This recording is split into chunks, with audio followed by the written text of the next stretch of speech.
देखो शुरू करते हैं हम लोग valuation of goodwill. Nature and valuation of goodwill.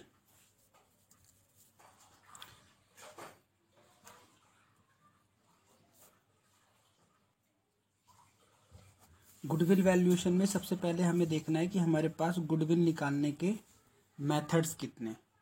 हमारे पास गुडविल निकालने के मेथड्स कितने, 3-4 मेथड्स हैं, उन्हीं को हमें सीखना है और उसी के क्वेश्चंस कर लेने।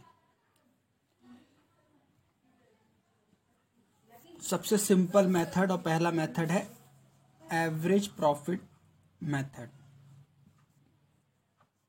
एवरेज प्रॉफिट मेथड सबसे पहला मेथड ये हो गया। क्लियर? बोलो सबसे पहला मेथड कौन सा बोला मैंने? Average profit method. इसमें गुडविल निकालने का फॉर्मूला क्या है? इसमें गुडविल निकलती है, goodwill is equal to average profit निकाल दो और into number of year purchase. कैसे निकालेंगे goodwill? Average profit into number of year purchase. Average profit कैसे निकलता है? सिंपल, जितने साल के प्रॉफिट दिए हैं, year 1, year 2, year 3 divide by जितने ईयर है 3, ये एवरेज प्रॉफिट आ गया। और नंबर ऑफ ईयर परचेज आपको क्वेश्चन में दिया होगा, इसका मतलब कितने साल के बेस पे गुडविल आप निकाल रहे हो। एवरेज प्रॉफिट यहीं पे खत्म।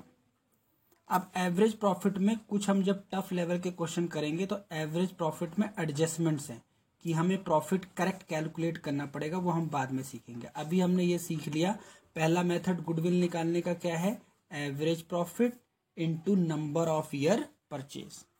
क्लियर हुआ पहला मेथड?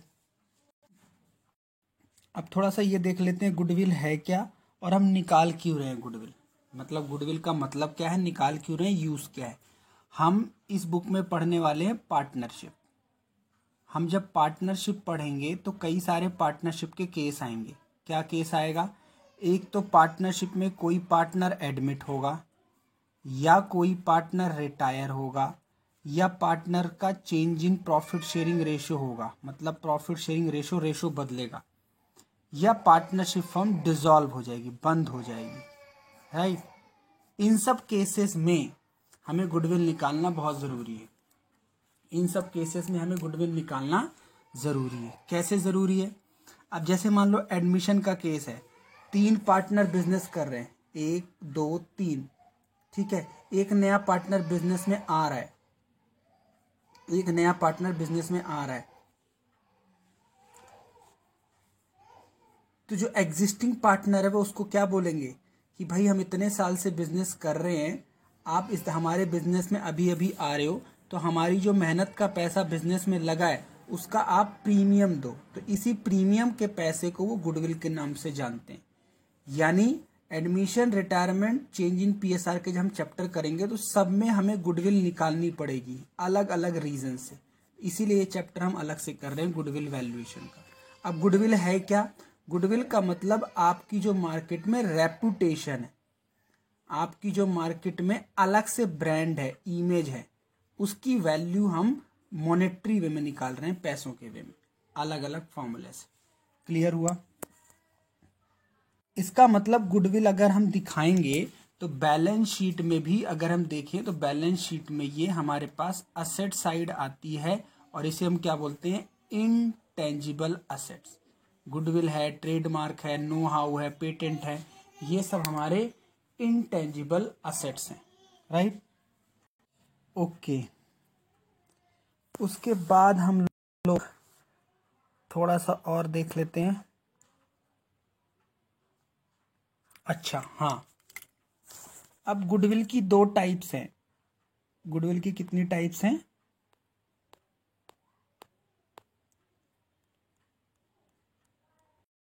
एक सेकेंड।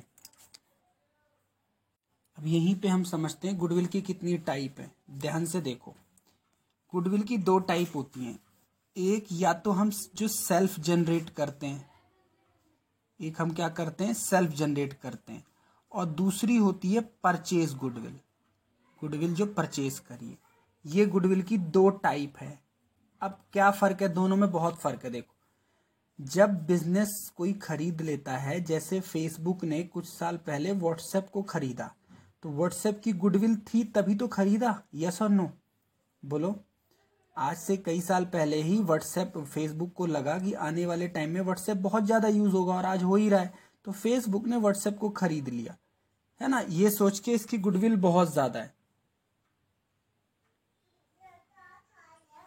ये सोच के इसकी गुडविल बहुत ज़्यादा है। तो इसका मतलब क्या हो गया, ये जब व्हाट्सएप के बिजनेस को खरीदा तो इसका मतलब गुडविल भी तो खरीदी, यस और नो। तो जब फेसबुक अपनी बैलेंस शीट बनाएगा तो गुडविल जो दिखाएगा उसे कौन सी गुडविल बोलेगा, बताओ, परचेज गुडविल। उसे कौन सी गुडविल बोलेगा, परचेज गुडविल। और अगर मान लीजिए ट्विटर है, ट्विटर की बहुत ज़्यादा ब्रांड वैल्यू, बड़े बड़े लोग ट्विटर यूज़ करते हैं। अब छोटे छोटे जो लोग हैं फेसबुक यूज़ करते हैं, इंस्टाग्राम यूज़ करते हैं, लेकिन सेलिब्रिटी क्या यूज़ करते हैं, ट्विटर। अब ट्विटर की अपनी खुद की बनाई गुडविल है, उसे हम क्या बोलेंगे, सेल्फ जनरेटेड गुडविल। क्लियर, बोलो,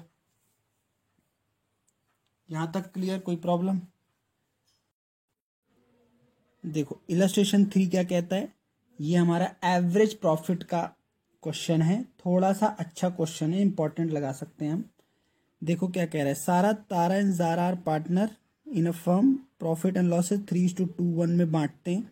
दे decide to take Dara into partnership, वो एक नए पार्टनर को ला रहे हैं, 1/4 प्रॉफिट देंगे। फॉर दिस पर्पज वो गुडविल निकालना चाहते हैं। अब यहां से ध्यान से सुनो, goodwill is to be valued at twice the average annual profit of previous 3 और 4 year, which ever is higher. यहां तक बस क्रक्स है, दोबारा पढ़ते हैं। गुडविल कैसे निकलेगी कि वो बता रहा है तो एवरेज प्रॉफिट, लेकिन क्या कह रहा है, goodwill is to be valued at twice, यानी नंबर ऑफ ईयर 2 है, लेकिन फर्क क्या है, फर्क क्या है, the average annual profit of previous 3 और 4 विच एवर इज हायर। मतलब एवरेज प्रॉफिट पहले 3 साल निकालेंगे, फिर एवरेज प्रॉफिट 4 साल का निकालेंगे, जो ज्यादा आएगा उसके बेस पे गुडविल आएगी। ये बात समझ में आ गई, बोलो। द एनुअल प्रॉफिट आपको दिए हुए हैं 4 साल के, तो पहले 3 साल का एवरेज करेंगे, फिर 4 साल का एवरेज करेंगे, फिर हमारी गुडविल आ जाएगी इस क्वेश्चन में।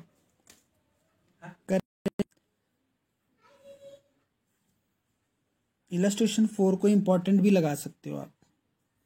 इलस्ट्रेशन 4 में एडजस्टमेंट हमने अच्छी करी है। मैं एक बार फटाफट इसको रिकैप करा देता हूँ। 19, 20, 21 के प्रॉफिट्स जो दिए हैं उसमें एडजस्टमेंट्स गलत है।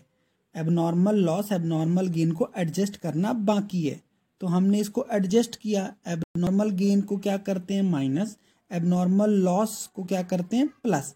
जो करेक्ट प्रॉफिट आएंगे उसको हम एवरेज मानेंगे, into number of year purchase से मल्टीप्लाई करेंगे, तब गुडविल जो आएगी वो गुडविल है।